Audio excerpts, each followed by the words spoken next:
All right, Knicks fans, we are at the halfway, well, not really the halfway point, but the All-Star break. We are here at the break. The Knicks have played 55 games. They now will have a little bit of a break. Jalen Brunson and Karl-Anthony Towns, they will be headed out to L.A. So it's a good time to evaluate how the Knicks have looked through the first 55 games, and we are going to do that with our great Knicks beat writer here for the New York Post. My guy, Stefan Bondy, joins me now. Steph, what's going on, man?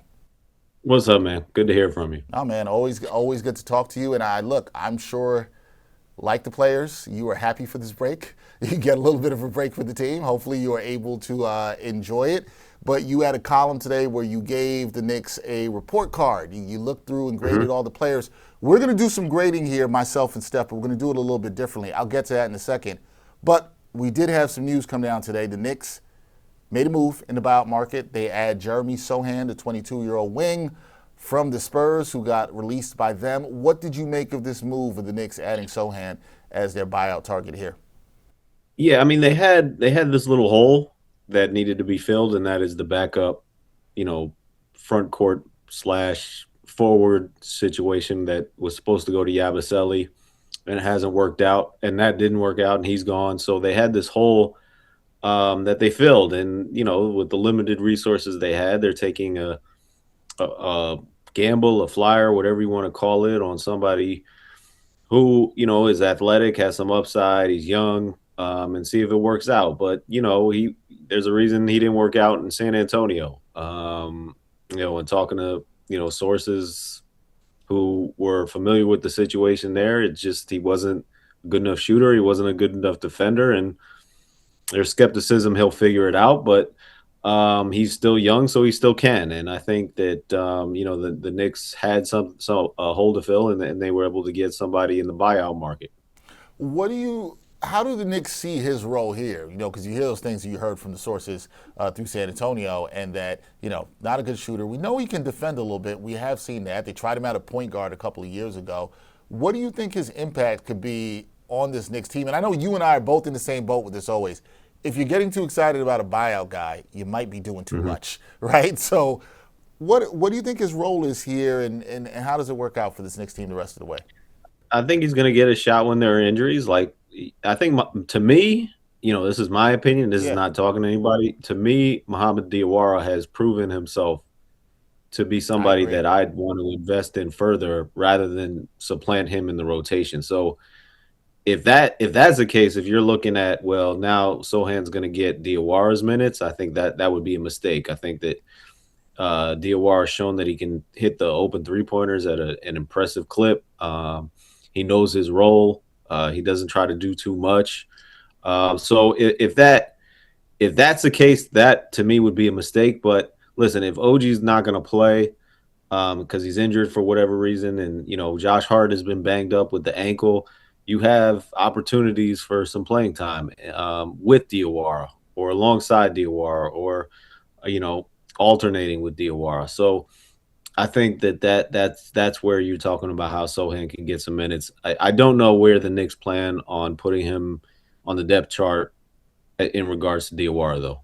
Let me ask you this in regards to Diawara, because I agree with you 100%. And I've been high on Diawara, and I said I've liked how he's looked. He doesn't look lost defensively. As you said, he doesn't try to do too much. Would you be shocked with the way we've seen Mike Brown give him minutes, Steph? Would you be shocked if Sochan was getting minutes over Diawara? Because that would be a little shocking to me right now. What do you say to that? I mean, I don't know about shocked, but I'd be surprised. Like, I think, like I said, I think he's earned his spot right now, Diawara. And, he has moments where you're like, all right, he's not really ready. You have to understand this is a guy who everybody projected as a project potential stash overseas. And then he signs a contract basically out of necessity with the Knicks because they needed to get the lowest amount of salary possible, and their only option at the time was Diawara. So for him to come in and really gain a rotation spot over Pacome Dadier, over some other guys who were projected ahead of him, I think has been impressive, and I think it deserves a longer look. And I think the Knicks feel the same way. I mean, if you hear Mike Brown or Diawara's teammates talking about him, they're all excited about the way he's playing.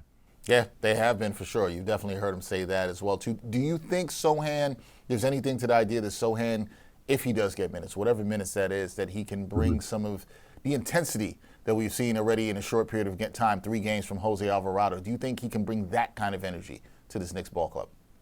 No, because that's impossible. Yeah, fair point.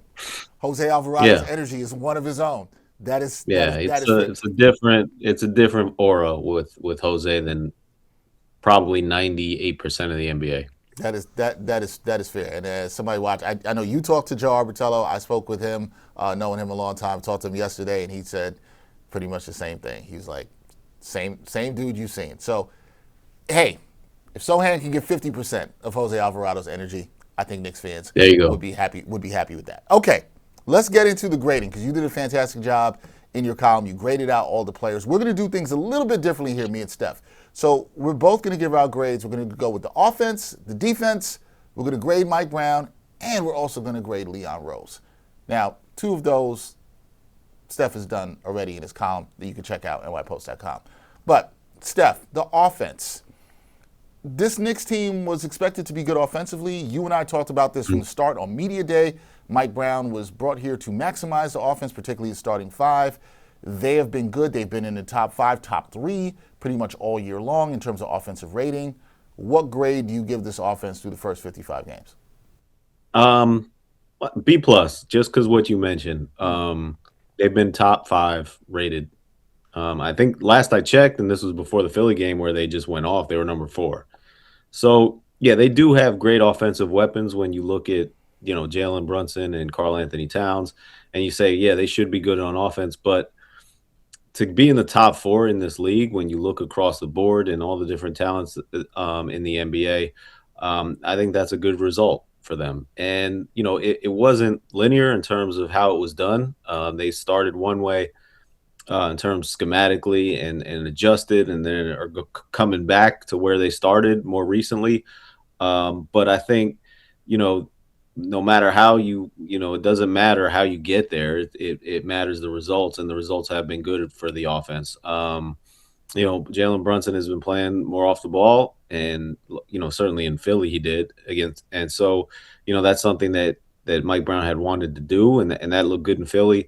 And at times he's more on the ball, but I think he's good at adjusting. I'm talking about Mike Brown. He's good at adjusting, and based on the matchup and based on the way the defenses are playing the Knicks, he finds different ways for this offense to be good. So I would give this offense a B. B. Okay, I think that's fair. I'm gonna go a little higher than you. I'm gonna give them a B plus. They moved up according to Cleaning the Glass, had them up to 3rd in offensive rating. Cleaning the Glass takes out all the garbage time, and they've been helped by some big offensive performance. 49-point blowout. Philly that we just saw last night, and then the 54-point blowout against the Nets. Now, look, I'm not going crazy about that. I think where I agree with you, Steph, on that is that, and maybe you agree with me on this, and we could talk about this here. I just think the offense looks more versatile, more adaptable than we saw last year. And I'm not trying to make this a Tibbs versus Mike Brown comparison, but fans will do that. But the offense looks better and seems to have a higher ceiling. So I'll give them a B plus. Would you agree that there's a higher ceiling to this offense, or you think they could get even better than maybe what we've seen from them thus far? Well, I'm willing to listen to why you feel that way. What is different that looks better? Okay. So one thing I'll say, and that you started, is that with Jalen Brunson playing off the ball, I just think that gives him more versatility, that he will not be as worn out throughout the game. I also feel like Mikal Bridges and OG Anunoby, they just understand their roles and flow in the offense better. Yes, they are getting to the corners and sprinting out, and you've seen a lot of that as well too. But I think that has looked better. The one concern I'd have to get it someplace else, I think the player that hasn't looked great in this offense is Karl-Anthony Towns. And we've talked about this all year. And I forgot what grade you gave him in your column, but I remember it was not good. And I thought it was a fair grade. Good. It was not a good one. I think it was fair because he has struggled a lot in the offense, particularly when he gets the ball. Mike Brown is wants to use him more as a hub, but we haven't exactly seen that. So that would be my one. That would be my knock there. But I just think the fact that Jalen Brunson's been off the ball a little bit more, that has helped them. I think it's unlocked some of the shooters there on the team, particularly on the wings. That's my thing. I don't know if it can get better than that. That's what I'm questioning. Is it better than what we've seen? I don't know. I think it's more efficient. I think I guess the ceiling is, for me, the ceiling is higher based on the efficiency is higher, because what they've become that they weren't last season was they become a much more high volume 3-point shooting team. Yes. And they're taking a lot from the corners, which is, analytically is one of the most efficient shots in the NBA. So they are finding ways to get to that corner three. Mikal Bridges has been excellent from that area. He's been disappearing in other areas. He also did not get the best grade in my midterm report card. But yeah, I think when you look at reasons why you want to say this offense can be better, it's because they're better at generating 3-pointers. And I think that's the big difference from last season to this season. The one other thing I had, and we can move on to the defense, is I thought you saw some of this in Philadelphia. We've seen it in some other games. When there is off-ball movement, and I don't mean this just from Jalen Brunson, but from other players. You saw it with Mikal Bridges in the last game against Philly. When guys are cutting and moving well, it looks really good. But we haven't always seen that, which has been a little frustrating because sometimes the Knicks have, I guess you call it, reverting back to old habits, right? With the ball sticking a little bit much, guys aren't moving as much. When they are moving, Well, yeah. it does look good. Well, yesterday, I don't know what the hell Nick Nurse was thinking. Like, every time there was a screen, or even when there wasn't, he would just blitz Jalen Brunson. And so they were doubling Jalen Brunson every time, and he was just finding open men. And when you're facing that type of defense, and Jalen Brunson is always going to make the smart play, then it compels you to cut more because you know you're going to be open and you're going to find different avenues to get open because they're doubling one guy. So I think that game in particular was just a product of a stupid scheme by Nick Nurse and the Knicks taking advantage of it. They did exactly what they like, for instance, Carlisle didn't do that. Carlisle was like, all right, beat us one-on-one and, we're going to help when we can, but we're not going to blitz you like that.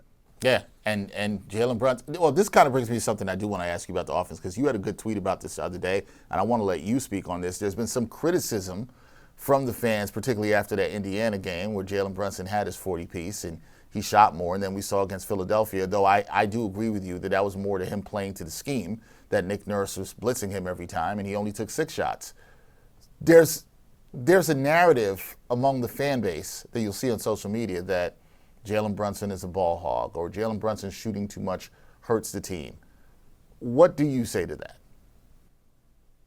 Well, in the context of that coming out, there were 2 things. One was if he takes this many shots, they have a better record than if he takes more shots. Right.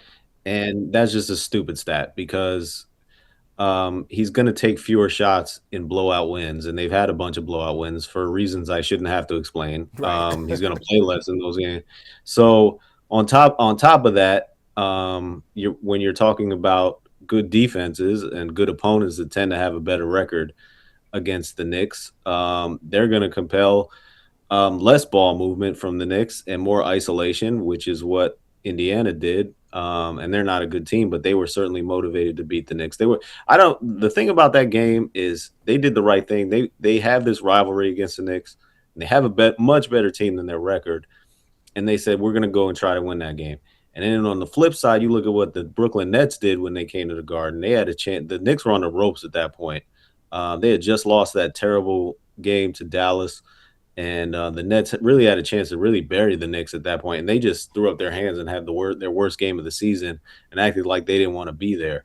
So I thought that was a big difference just in terms of opponents. But back to Jalen Brunson, to the idea that you're going to take the ball out of the hands of the clutch player of the year down the stretch of games when the defenses are playing harder, they're forcing you to play this isolation style, as we will see definitely in the playoffs and definitely down the stretch of close games, like against the Denver Nuggets, when nobody was complaining that Jalen Brunson was playing in isolations and cooking and taking 27 shots or however many he took because he was making them. And more often than not, Jalen Brunson will make them. I remember game 2 against the Pistons, the Knicks lost, and there was all this criticism about Jalen Brunson is, he's too ball dominant, he's a ball hog, this and that. Nobody was saying that when he crossed up Asor Thompson in game 6 on an isolation play and hit that shot. That's who he is. That's your big advantage if you're the Knicks. You have a player who can create for himself in down the stretch of games and hit clutch shots. So the idea that you need to, he needs to give up the ball in those situations. To me, is just stupid. I agree with you 1,000%.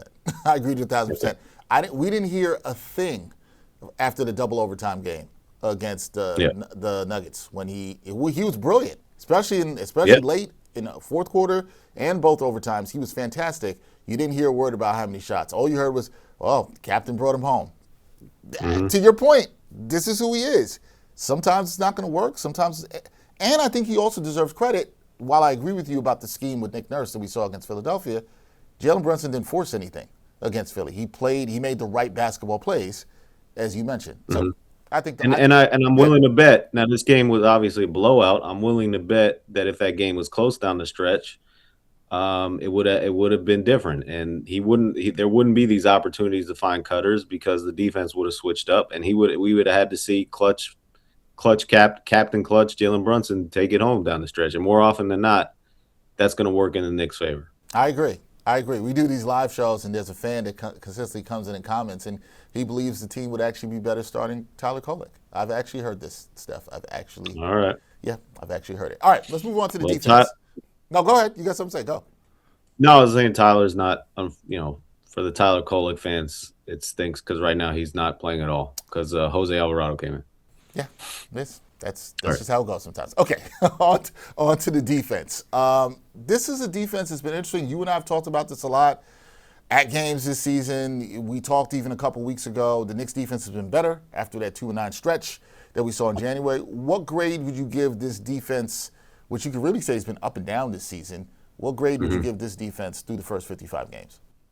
All right, so I'm going to amend my offense grade. I think I started with a B plus and then ended with a B. So I'm gonna just say it's a B plus. All right, so we're on Where the you same were. page. B plus. Okay. All right. I'm gonna give the defense a B minus.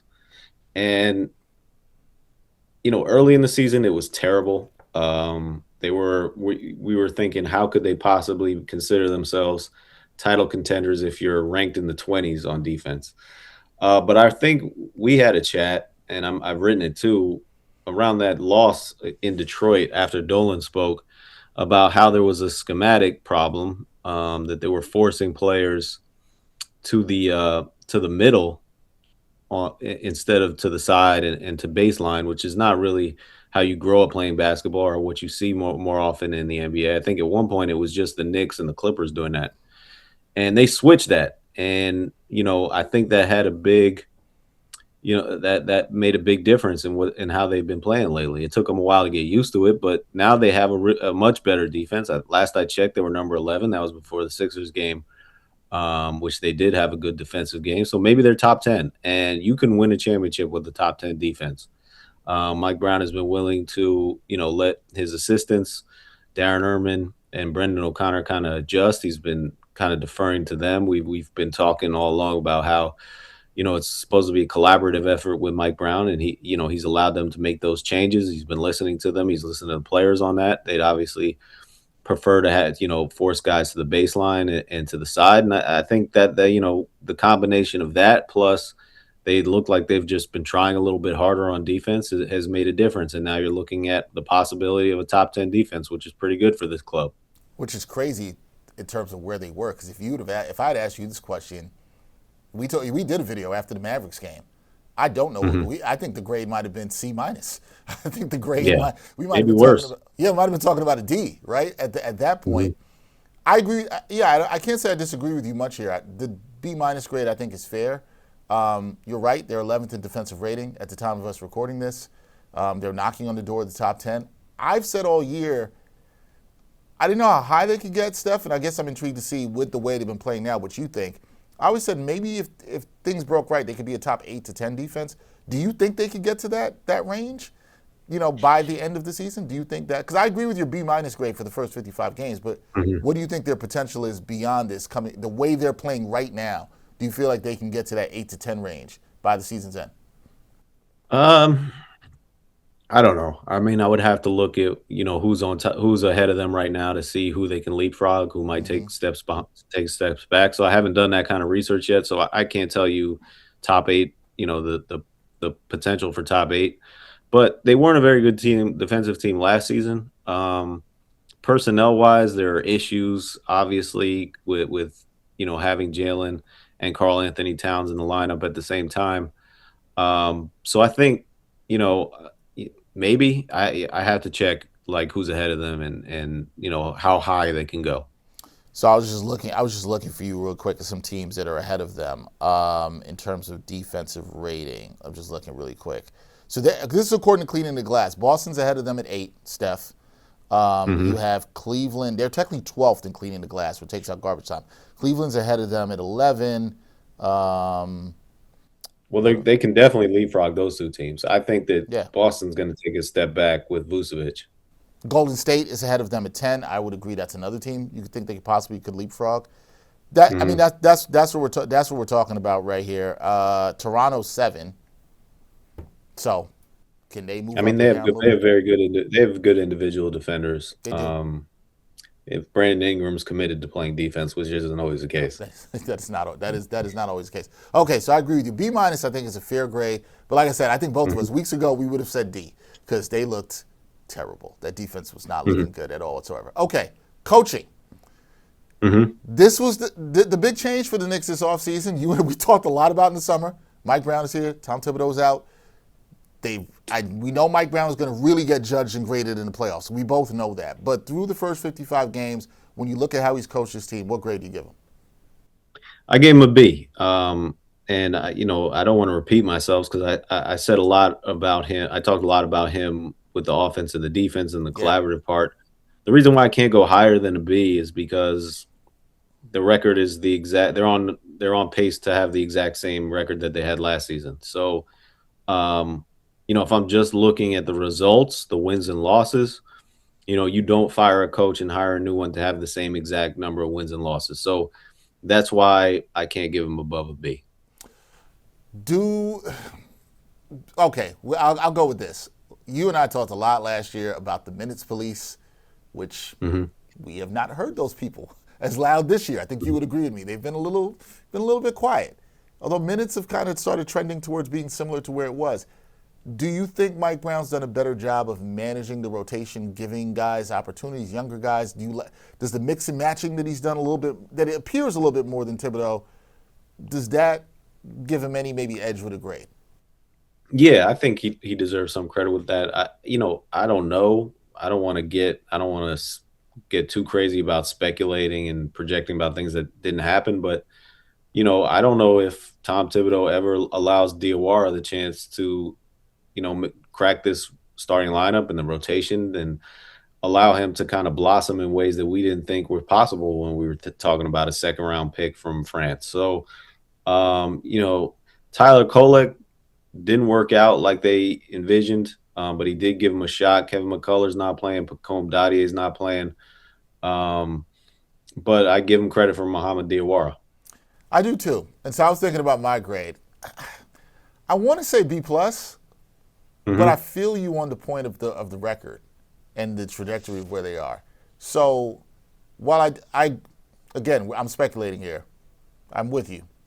Not really sure Tom Thibodeau would have played Mo Diawara. Maybe he would have. I don't know. I do think he deserves credit for that, but I'm not sure that's more than the record. Yeah, I think I'm with you. I'm going to go with a B. B+ is. Look, he won the NBA Cup. If you care about that. Okay. No, I didn't even factor that in. Sure. So, you know what? I'll give him a B+. He's an NBA Cup title winning coach. All right. If that counts for something, I'll give him the B+, just to be a little different. All right, so B+ and B we have for Mike Brown. But listen, I think we both agree he'll really be judged when it comes to the playoffs. Last thing for me, Steph, Leon Rose, who we do not hear from. What grade do you give him? Because are we factoring in everything? We're looking at the offseason moves, moves at the deadline, buyout pickup of Jeremy Sochan. What's his grade? What do you give it? So the way I did it was I graded based on what he's done and what we've seen from what he's done. So I thought the trade for Jose Alvarado was great. I've been pining for that for a while, and it's obviously worked out for 2 of the 3 games. But I didn't factor it into my grade because I think you can't really judge a trade a week after it's done. That's fair. So what I what I did do was I looked at what he did in the offseason and trying to upgrade the bench. Where you got Yabusele, that was a terrible signing. Clarkson has not worked out. Malcolm Brogdon did not work out. And the draft did. I mean, Diawara did work out. So I gave him a C minus. And there's somebody I'm forgetting because there was another positive, but I have to look back in my article to think of who that is. C minus. Okay. Yeah. Does he? Because I think that he did a good job recovering from the Yabusele thing. So and he got helped out. Let me ask you this then: if he didn't recover from, let's say they didn't move Yabusele. What grade was he going to get then? I'm almost scared to know. No. So it's same grade because I'm C minus because I'm factoring what we've seen from what he's done, not projecting a trade that just happened a week ago. Yeah, I mean I like it. I think it's a great trade, but I didn't factor it into the grade that I did for my article because for every other player, I wasn't projecting what they might do for the rest of the season. I'm projecting what they did so far. What they did up to this point. And to be fair, I see your point. And because you've only had 3 games of production from Jose Alvarado at the time, even at the time of us doing this, it's hard to say. And when I wrote that, I also wrote the report card before yesterday. Oh, okay. So I really only had 2 games. Yeah. You really only 2. Should he? Is it somebody might push back and say, Steph, does he not get credit for just getting off the Yabusele deal? Does he get any credit for that, regardless of what the production's been from Alvarado? Is there any credit that you gave him for just getting off of that bad signing? Because I do agree it wasn't a good signing. Does he get any credit for moving off of it, or do you look at it the other way, where it's like the fact you had to move off of it is just so bad in the first place? I see there's 2 ways of looking at it. I mean, again, now we're speculating on what's going to happen in the future. Jose Alvarado could get hurt tomorrow and be out for the whole season, and then you're like, it's still a terrible, because the whole point was you had this cap space, and your bench was absolutely utterly terrible last year, and your job is to improve the bench, and your 3 biggest signings really. The other one I gave him a lot of credit for, I forgot to mention this, is Landry Shamet. Oh yeah, okay, yeah. Yeah. Okay. Yeah, we got to get Yeah. So, your job is to upgrade the bench, and you have this cap space, and then you spend it all on Yabusele and Clarkson. That's what I was basing it on. Yeah. No, I see it. I'm trying to stay in the same parameters as you, because I think I was going to give him a C plus actually, but that was because I was saying he did a pretty good job of getting off the bad contract at Yabusele. We talked about this a ton. We thought he might have had to attach more picks. But to your point, and I do think it's a fair one, it's hard to judge. You can't judge a trade in 3 games. You can't. I know the fans are excited. I, like you, thought Alvarado would be a good move for this team. Yabusele was a disaster. I do think it was good that he got off of him, but you're right. I don't know how good that move is going to be. You're right. Alvarado could get hurt tomorrow. Yeah. It's fair. It's more than a fair point. So honestly, when I think about your criteria, C minus feels fair because the goal was to upgrade the bench. I do not remember your thoughts initially, Steph, on the Yabusele and Clarkson signings. I remember I liked it. I thought they were good moves. The bench has not been as good as we thought it would be. That's just, off the bench, outside of Deuce is a good player. Mitch has been good when he plays. And Landry Shamet's been good when he plays. But that's kind of like last year. You had 3 players. That's really that's what I graded on. That was my criteria. So you know what? When I think about your criteria, which I think is fair, C minus. I can rock with a C minus. I think that's more than fair. There's a world in which we talk about this at the end of the season and Alvarado plays good and has a great playoff run, and maybe it's different, but that's the future. All right, so that's why these are the midterm grades, and then we'll do fine. We'll link back up and do final grades. We are going to do that. It's going to be Professor Dex, Professor Bondy. We're going to have to link back up. Do you think? I don't want to give away the grades. People, please go read the column that Steph has up there. He graded all the players. Everybody got a grade. Nobody got left out. He graded all the players. Steph, do you think there's any grade you gave without saying the grade that you think fans might be a little salty about? No, because I'm correct on everything. No, see? I like that. If you're going to be handing out the grades, you have to say, no, that's my grade. I stand on it. I'm a fair grader. There's no grading on a curve. That's not what we do here. And you have to deal with it. That's how it goes. There you go. Everybody, that is the great Stefan Bondy. I hope you enjoyed our grades. Steph and I seem to be on the same page with a lot of stuff. Please check out Steph's we'll call it midterm report card. That's up on nypost.com. Everybody should check that out. It's a good one. Let us know in the comments if you agree to our grades or not. Even if you don't agree with them, we're still right. So we're just gonna say that. Steph, that's man, right. Steph, man, I appreciate you. Enjoy the break, and I will see you after the break. All right, man. And thanks for watching New York Got Game. Boom shakalaka.